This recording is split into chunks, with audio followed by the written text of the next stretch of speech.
Hello students, कैसे हैं आप सब लोग। उम्मीद करती हूँ सब अच्छे होंगे और स्वस्थ होंगे। मैं Meena Rana ICT virtual class में आपका स्वागत करती हूँ।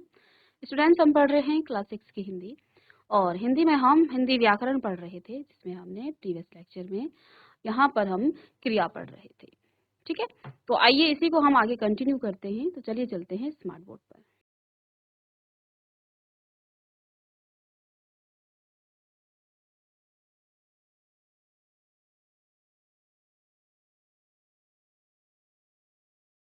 चलिए, तो क्रिया क्या होता है और साथ में क्रिया के कुछ भेद हमने प्रीवियस लेक्चर में पढ़ लिए थे। तो आइए, जिन शब्दों या पदों से किसी कार्य के होने या करने या कार्य की स्थिति का बोध होता है, वही आपकी क्रिया है। ठीक है, तो जैसे यहाँ उदाहरण के लिए गाड़ी जा रही है, क्रिया का होना। बच्चे पढ़ाई कर रहे हैं, क्रिया का करना। तो यहाँ पर क्रिया के होने या करने का बोध हो रहा है, इसलिए इनमें जो है क्रिया। जहां पर हम किसी काम के बारे में बताते हैं कि काम हो रहा है, ठीक है, काम किया जा रहा है, काम की स्थिति को हम बताते हैं। यह छात्र है तो ये स्थिति है। फिर हमने आपको क्रिया के भेद बताए थे, वो भी कर्म के आधार पर। कर्म के आधार पर क्रिया के दो भेद हैं, अकर्मक क्रिया और सकर्मक क्रिया। अकर्मक क्रिया, क्रिया का सीधा संबंध कर्ता से होता है, कर्म की आवश्यकता नहीं होती है।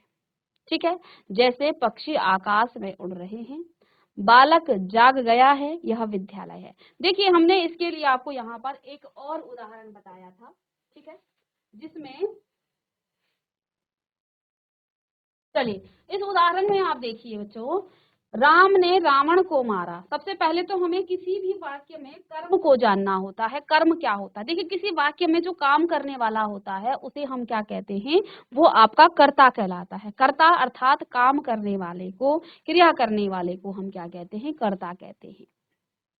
तो कर्म के आधार पर तो कर्म जानना जरूरी है। राम दौड़ता है, इस वाक्य में आपका जो है दौड़ता है, ये तो क्रिया है, और इस दौड़ने का प्रभाव, क्रिया का प्रभाव सीधे कर्ता पर पड़ा है, इसलिए यहाँ पर आपका कोई भी कर्म नहीं है। कर्ता ही काम कर रहा है और काम का प्रभाव सीधे कर्ता पर पड़ा।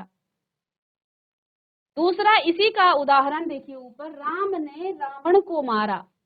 राम ने रावण को मारा, ठीक है, तो राम ने रावण को मारा। इसमें देखें आप, मारा तो क्रिया हो गई।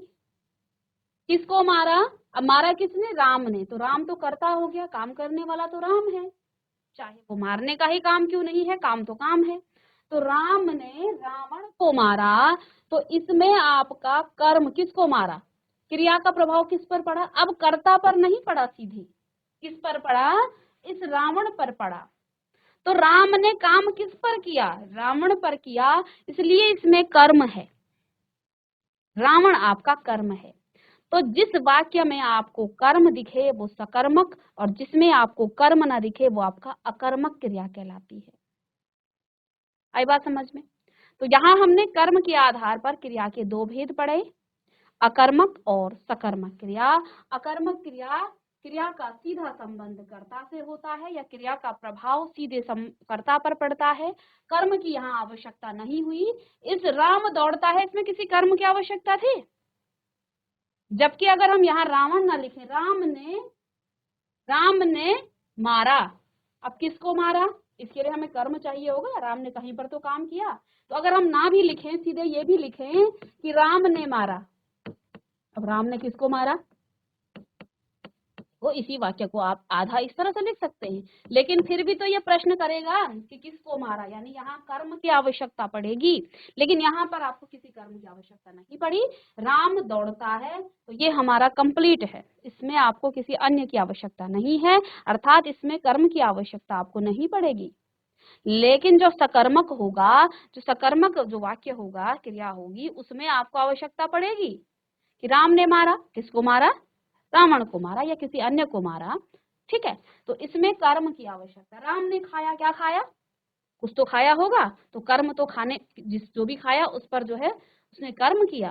राम ने फल खाया, तो यहाँ पर फल पर जो है वो कर्म कर रहा है, तो वो कर्म है।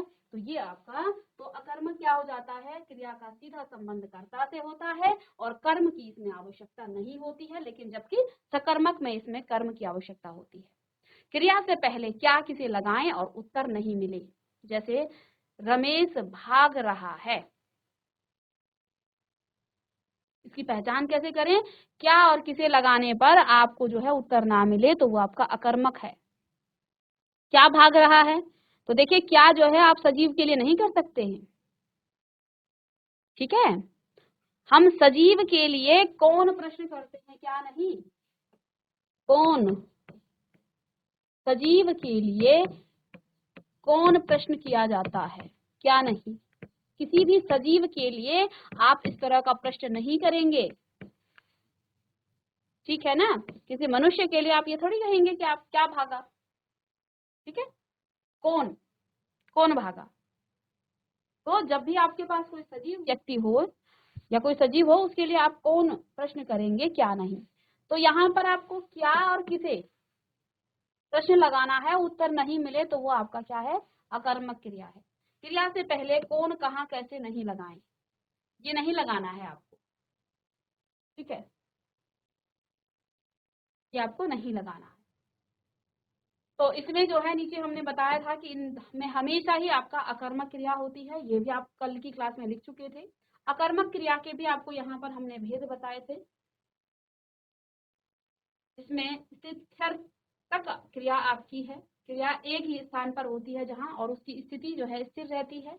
जैसे अध्यापक कुर्सी पर बैठे हैं, तो यहाँ बैठने का काम कर रहे हैं, कौन बैठे हैं, अध्यापक, ठीक है। तो इसमें अकर्मक है, ठीक है। चलिए, और दूसरा इसका भेद है गत्यर्थक अकर्मक क्रिया, जिसमें जो है जो करता है वो भी, इसमें कर्ता गतिमान रहता है और क्रिया भी, दोनों ही गतिमान होंगे। काम भी जो है गतिमान रहेगा, दौड़ने का जो काम होगा वो गतिमान होगी, बैठा हुआ है वो जो स्थिर काम है, क्रिया जो है आपकी स्थिर हो गई, ठीक है, कर्ता भी आपका स्थिर हो गया। लेकिन गत्यर्थक अकर्मक क्रिया में दोनों ही आपके क्या होंगे, गतिमान होंगे, दोनों ही आपके, बंदर कूद रहे हैं तो बंदर भी कूद रहे हैं और क्रिया भी आपकी दोनों ही गतिमान हो गई। गाड़ी चल रही है तो गाड़ी भी चल रही है, तो गाड़ी आपकी क्रिया हो गई और कर्ता हो गई, और चल रही आपकी क्या है, क्रिया है, तो दोनों ही चल रहे हैं, कर्ता और क्रिया।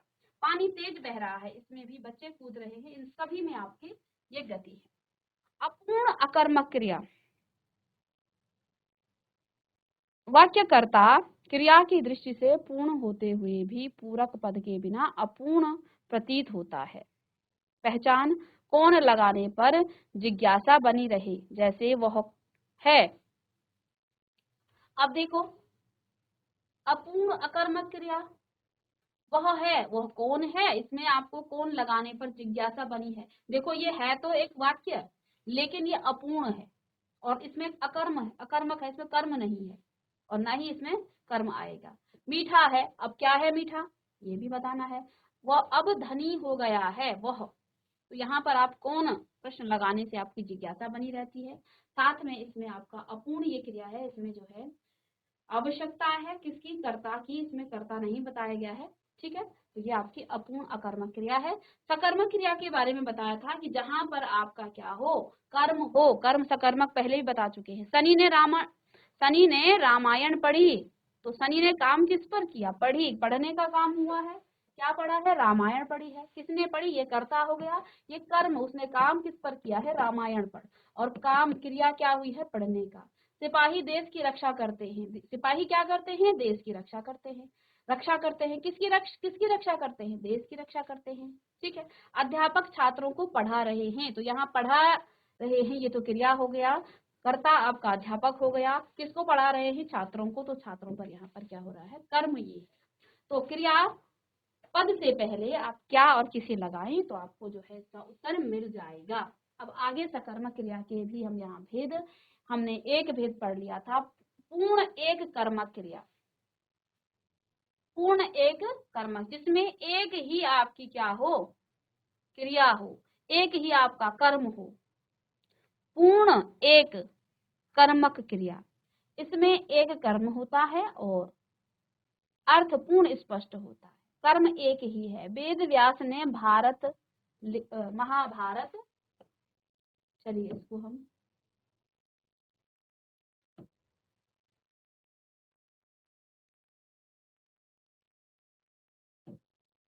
तो इसमें आप देखिए वेद व्यास ने महाभारत लिखा, करता है वेद व्यास, लिखने का काम हुआ है, क्या लिखा? महाभारत। तो ये कर्म हो गया, एक कर्म है, पूर्ण आपको क्रिया दिख रही है। कामिनी चित्र बना रही है, तो बना रही है, ये तो आपकी क्रिया हो गई। कामिनी कर्ता हो गई, और क्या बना रही है? चित्र बना रही है। तो ये आपकी एक कर्म है इसमें, और साथ में ये आपकी पूर्ण जो है क्रिया है। हमने ताजमहल देखा, हमने कर्ता, देखा क्रिया, देखा है ये क्रिया हो गई, और ताजमहल यहाँ पर कर्म हो गया। विद्यार्थी स्कूल जाते हैं, तो जाने का काम हुआ है, विद्यार्थी करता है, और स्कूल आपका क्या है? कर्म है। इसके बाद पूर्ण द्विकर्मक क्रिया, जिसमें दो क्रियाएं होती हैं, ये भी हम आपको कल की क्लास में बता चुके थे। दो कर्म एक साथ संयुक्त होते हैं, इसमें दो कर्म एक साथ संयुक्त होते हैं।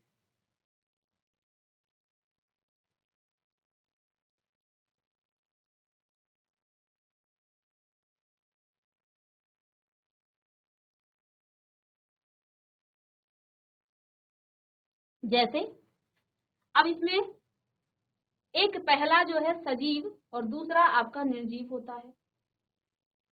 कर्म दो होंगे, जिसमें एक सजीव और एक निर्जीव होगा। सजीव कर्म क्रिया से दूर और कारक सहित होता है, ठीक है, जबकि निर्जीव कर्म बिना कारक के होता है, ठीक है। तो देखें, आप यहाँ पर उदाहरण देखते हैं। पहचान कैसे करेंगे? किसे का उत्तर मिले तो सजीव, क्या मिले तो निर्जीव का कर्म होगा। इसमें दो कर्म होंगे। पिताजी ने हमें रुपये दिए। पिताजी ने एक क्या है? कारक चिन्ह है, और एक इसके हमें।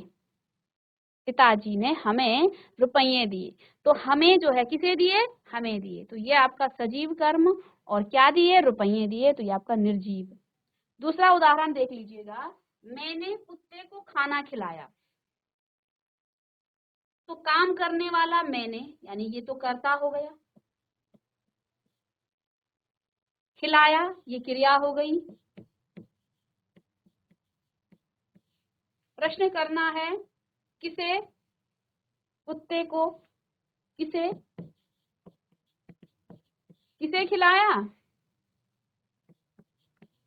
किसे खिलाया? उत्तर कुत्ते को। और ये आपका जो है, ये आपका कारक इसके साथ चिन्ह है, कुत्ते को। क्या खिलाया? क्या खिलाया? खाना खिलाया। तो अभी जो आपने ऊपर परिभाषा पढ़ी है, इसमें आप देख पा रहे हैं, एक तो कुत्ते को ये कर्म है, और दूसरा खाना, तो इसमें दो कर्म है। समझ रहे हैं आपको? यहाँ दो कर्म है। कर्ता जो है कुत्ते को, कर्ता जो है मैंने कुत्ते को खाना खिलाया, तो कर्ता जो है कुत्ते को क्या कर रहा है? खाना खिला रहा है। तो ये आपका सजीव कर्म और ये आपका निर्जीव कर्म हो गया। तो यहाँ पर दो पूर्ण द्विकर्मक क्रिया, दो कर्म है, और पूरी आपका वाक्य जो है स्पष्ट रूप से इसका अर्थ आप समझ पा रहे हैं। चलिएगा, इतना आप नोट करें।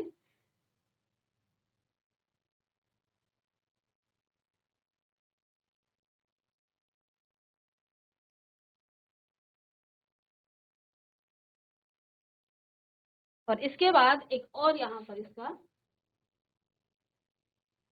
नेक्स्ट है अपूर्ण सकर्मक क्रिया। अभी तक तो पूर्ण सकर्मक क्रिया थी, ठीक है, जिसमें पहले वाले में पूर्ण एक कर्मक क्रिया और पूर्ण द्विकर्मक क्रिया। पूर्ण थी क्रिया, काम पूरा था, और जिसमें एक कर्म था और दूसरे में दो कर्म थे। अब अपूर्ण सकर्मक क्रिया, सकर्मक तो है लेकिन काम जो है अभी अपूर्ण है। तो इसमें क्या लिखा है? इसमें कर्म के होने पर भी पूरक पद के अभाव में अर्थ अपूर्ण बना रहता है। जैसे यहाँ पर मानना, समझना, चुनना, बनाना आदि क्रियाओं में पूरक पद की आवश्यकता बनी रहती है। जैसे देखिए, राधा श्याम को मानती है। राधा श्याम को मानती है। राधा श्याम को मानती है। तो देखो, राधा मानती है, राधा कर्ता हो गई, राधा करता है और काम हो रहा है मानने का, तो मानती है, ये आपकी क्रिया हो गई। कर्ता किसको मानती है? श्याम को मानती है, तो ये तो कर्म हो गई, यानी ये तो सकर्मक तो है ही। लेकिन इसमें जो है एक प्रश्न आप करें, किसको मानती है? क्या मानती है भाई? श्याम को प्रिय मानती है। देखो इसमें कुछ अभाव है, इसका अर्थ जो है, ठीक है, राधा श्याम को प्रिय मानती है, तो देखिए इसमें कुछ ना कुछ जो है अभाव है। शांतनु सभी को समझता है, क्या समझता है? कुछ तो अपूर्ण है इसमें, तो ये आपकी अपूर्ण सकर्मक क्रिया है। तो शांतनु सभी को समझता है, ये तो क्रिया हो गई, ठीक है, और शांतनु कर्ता हो गया। अब सभी को समझता है, क्या समझता है? चतुर समझता, यानी इसमें जो है कुछ अभाव है, ये अपूर्ण है। बहू ने पति को लिखा, अब क्या लिखा? ये भी अपूर्ण है। इस प्रकार के वाक्य भी आपको मिलते हैं। तो बहू ने जो है किसको लिखा? पति को लिखा, ये तो क्रिया हो गई। पति को, ये आपका क्या हो गया? बहू ने, ये कर्ता है। लिखा, ये क्रिया है, और पति को, ये आपका क्या है? ये कर्म है, ठीक है, जो कि सजीव है। और क्या लिखा? इसमें कुछ कमी है, अभाव है। क्या लिखा? पत्र लिखा। तो ये आपका अपूर्ण सकर्मक, इसमें कर्म है, सकर्मक क्रिया है, लेकिन ये अपूर्ण है क्योंकि इसमें कुछ अभाव। इससे पहले जो हमने वाक्य पढ़े वो पूर्ण आपके पास सकर्मक क्रिया थी, जिसमें एक कर्म और द्विकर्म थे, ठीक है। चलिएगा, इसको भी नोट करें।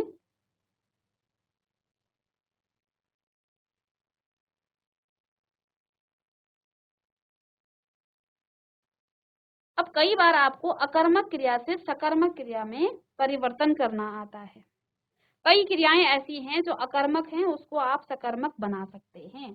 तो अभी तक बच्चों आपने क्या क्या चीजें पढ़ी हैं? आपने यहाँ पर अपूर्ण सकर्मक क्रिया पढ़ी, इसके बाद पहले आपने पूर्ण द्विकर्मक क्रिया पढ़ी थी, फिर हमने सकर्मक क्रिया के भेद पढ़े थे, जिसमें एक कर्मक, द्विकर्मक और अपूर्ण सकर्मक क्रिया आप पढ़ चुके हैं, ठीक है। फिर आप सकर्मक क्रिया आपने पढ़ा, ठीक है। अपूर्ण अकर्मक क्रिया आप पढ़ चुके हैं, ठीक है। गत्यर्थक अकर्मक क्रिया, जो कि आपके अकर्मक क्रिया के यहाँ पर हमने 3 भेद पढ़े हैं। अब आगे यहाँ पर आप अकर्मक क्रिया से सकर्मक क्रिया को कैसे बदलते हैं। जैसे जगना, ठीक है, तो जगना अकर्मक क्रिया है, जबकि जगाना आपका सकर्मक है। उड़ना, उड़ाना, मरना, मारना, चमकना, चमकाना, हंसना, हंसाना, करना, करना, कराना, ठीक है। तो जगाना तो आप किसी अन्य पर ही को ही तो जगाएंगे, इसलिए यहाँ पर इसी अन्य का मतलब इस काम का प्रभाव किसी अन्य पर पड़ेगा। उड़ाना, किसी अन्य को उड़ाएंगे तो इसका किसी अन्य पर प्रभाव पड़ेगा, और अन्य कौन होगा? वो कर्म होगा। मारना, किसी और को। मरना, तो ये खुद के लिए हो जाएगा ना। जगना, खुद ही जगेगा, जो करता होगा वो खुद जगेगा। उड़ना, खुद ही उड़ेगा करता। मरना, खुद ही मरेगा। चमकना, खुद ही चमकेगा। लेकिन जगाना क्या बताता है? किसी और को जगाना, किसी अन्य की बात की जा रही है, और वो अन्य आपका क्या होगा? कर्म होगा, चाहे वो कोई भी है, वो कर्म होगा। उड़ाना, किसको उड़ाया? जिसको भी उड़ाया वो कर्म होगा। मारना, किसी अन्य को ही मारा होगा तो वो कर्म होगा। चमकाना, वो भी कर्म होगा। और हंसाना, किसी अन्य को हंसाना, ये भी कर्म होगा। कराना, किसी अन्य से, यानी कि ये भी कर्म होगा। और जहाँ कर्म होता है वहां पर सकर्मक हो जाता है, और ये आपके अकर्मक। देखो, जगना, कर्ता खुद जगेगा। उड़ना, तो ये कर्ता ही करेगा। ये सारे काम जो है कर्ता करेगा, जो काम करने वाला है। जगना, उड़ना, मरना, ठीक है, चमकना, हंसना, करना, ये सभी आप कर्ता ही इन कामों को करेगा। ये अकर्मक हैं, और इन्हीं से हम सकर्मक क्रिया बनाएंगे। तो सकर्मक क्रिया हो जाएगा जगना, जगाना, उड़ना, उड़ाना, मरना, मारना, चमकना, चमकाना, हंसना, हंसाना, करना, कराना। तो समझिएगा इसके अर्थ को, क्रिया के अर्थ को समझिए,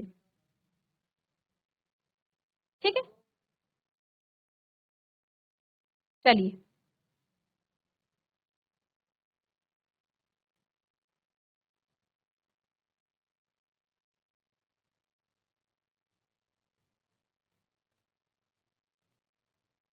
अब बच्चों यहाँ पर हमने किसके आधार पर पढ़े थे? कर्म के आधार पर। अभी तक जो हम पढ़ रहे थे ना क्रिया के भेद, ये कर्म के आधार पर थे, जिसमें हमने अकर्मक, सकर्मक और उनके भेद पढ़े हैं। साथ में अकर्मक से सकर्मक बनाना हमने सीखा है। अब क्रिया के कुछ अन्य भेद भी हैं, तो उनको भी हम यहाँ पर पढ़ेंगे। तो क्रिया के कुछ अन्य भेद हैं, जैसे आपकी मुख्य क्रिया। तो किसी भी वाक्य में जो मुख्य अर्थ देने वाली क्रिया होती है उसे मुख्य क्रिया कहा जाता है।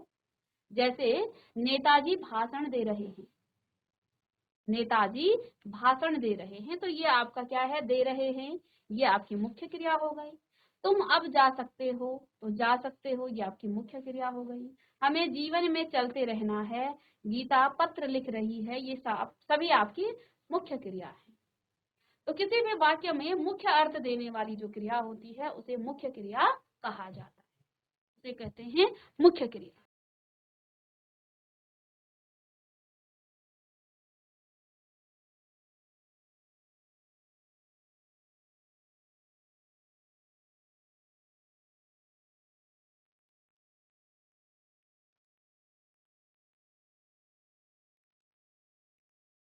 तो मुख्य क्रिया क्या होती है? मुख्य क्रिया के उदाहरण।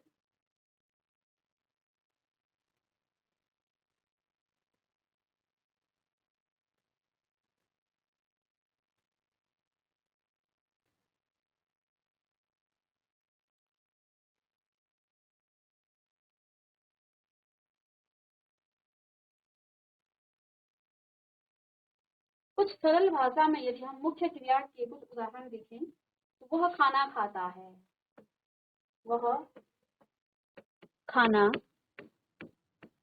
खाता है, ये आपकी मुख्य क्रिया है।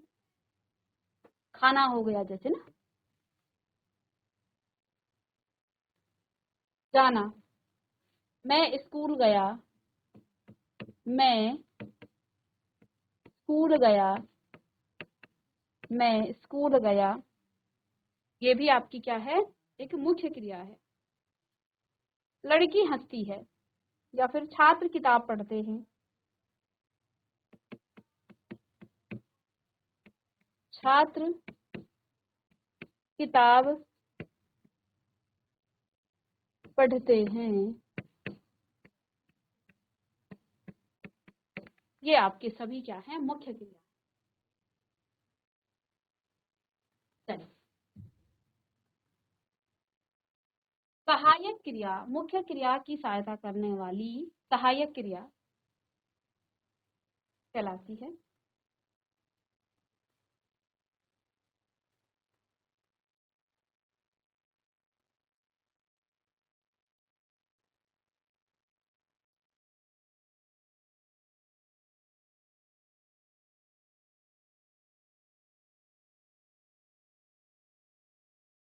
इसमें ये मुख्य क्रिया के ये उदाहरण नहीं होने चाहिए। रही है, ठीक है। लिखती है, ये कुछ यहाँ उदाहरण आप हटा दें, क्योंकि ये मुख्य क्रिया जो है इसमें क्या है? नेताजी भाषण, नेताजी ने भाषण दिया, ऐसा हो सकता है। तुम अब जा सकते हो, ठीक है। हमें जीवन में चलते रहना है, और गीता पत्र लिखती है, ऐसा लिखेंगे आप। लिखती है, रही है नहीं आएगा इसमें, ठीक है, क्योंकि ये तो सहायक क्रिया में आएगा। सहायक क्रिया में देखिए, मानस अभी पढ़ रहा है, तो ये सहायक क्रिया है। पढ़ना, पढ़ रहा, इसके साथ मिल करके रहा है, रही है, रहे हैं इत्यादि जो है ये सहायक क्रिया है, ठीक है। सुप्रतिम नहीं लिख सकता है, लिखना तो यहाँ पर मुख्य क्रिया हो गया, लेकिन सकता है। ज्योति सो चुकी है, रहीम ने दोहे लिखे हैं। मैं नए उदाहरण यहाँ पर लिखूंगी, इसमें पहला उदाहरण आप ठीक करें, दूसरे और उदाहरण आप लिखें। वह खाना खा रहा है। और देखो, मुख्य क्रिया की जब हम बात करेंगे तो क्या होगा? वह खाना, वह खाना खाता है,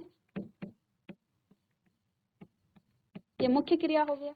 और इसके सहायक जो है हमने सहायक क्रिया लगा दी, तो ये इसके साथ की सहायक क्रिया।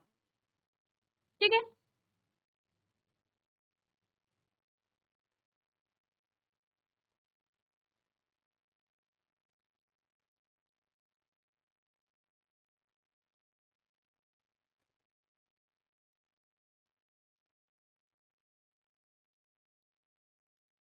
अब देखिए वह खाना खा रहा है, तो इसमें आपकी मुख्य क्रिया क्या होगी, अंतर समझिए। मुख्य क्रिया आपका यहाँ पर क्या है,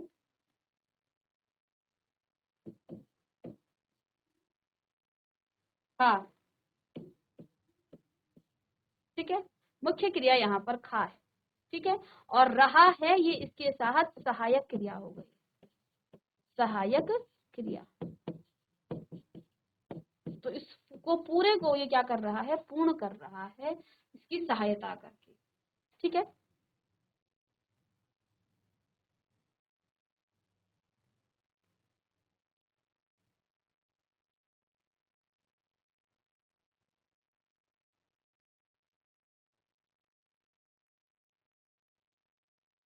जैसे एक दूसरे उदाहरण में हम लिखें, बच्चे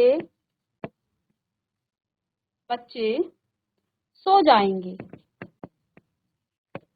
सो जाएंगे, बच्चे सो जाएंगे। ठीक है, अब इसमें जो आपकी मुख्य क्रिया होगी ये सोना हो जाएगा। ठीक है, जिसको हम यहाँ पर लिख रहे हैं सो, तो उसी के साथ मिल करके जो मुख्य क्रिया है यहाँ पर ये है आपका सो, और सहायक क्रिया जाएंगे।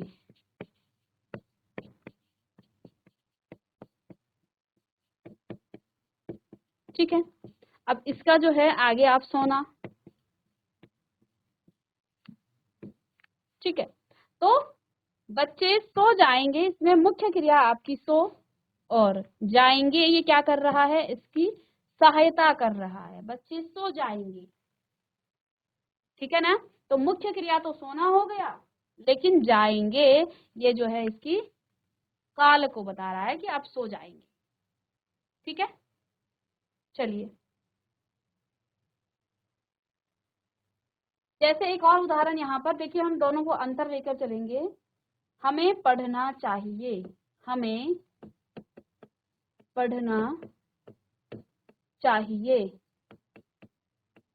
तो इसमें मुख्य क्रिया क्या है, इसमें आपकी मुख्य क्रिया क्या है, पढ़ना। ये ठीक है, और चाहिए ये सहायक क्रिया क्या है। तो अब तो आपको समझ में आ गया, सहायक क्रिया हो गई चाहिए।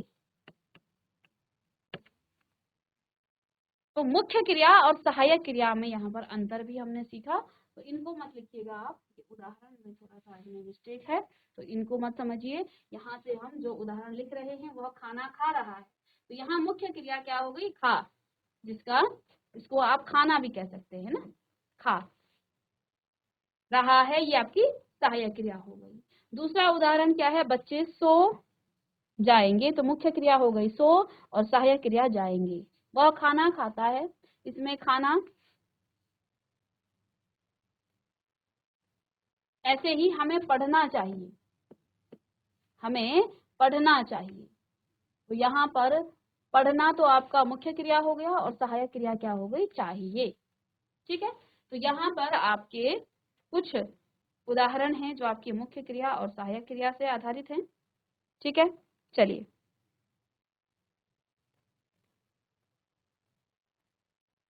इसके बाद यहाँ पर नेक्स्ट आपका आ जाता है संयुक्त क्रिया, ये हम नेक्स्ट क्लास में पढ़ेंगे। फिर प्रेरणार्थक क्रिया, जिसमें हम क्या करते हैं, किसी दूसरे को प्रेरणा देते हैं। ठीक है, दो क्रियाओं को हम मिला करके जो है संयुक्त, उसका अर्थ संयुक्त क्रिया हो गया, प्रेरणार्थक क्रिया हो गया। ठीक है, और क्रिया से प्रेरणार्थक क्रिया कैसे बनाई जाती है, इन सब को हम डिस्कस करेंगे नेक्स्ट क्लास में। चलिए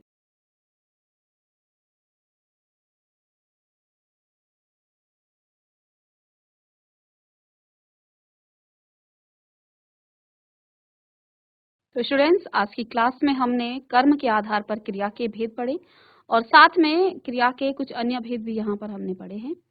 मिलते हैं नेक्स्ट लेक्चर में इसी को आगे कंटिन्यू करते हुए। तब तक के लिए thank you and have a nice day.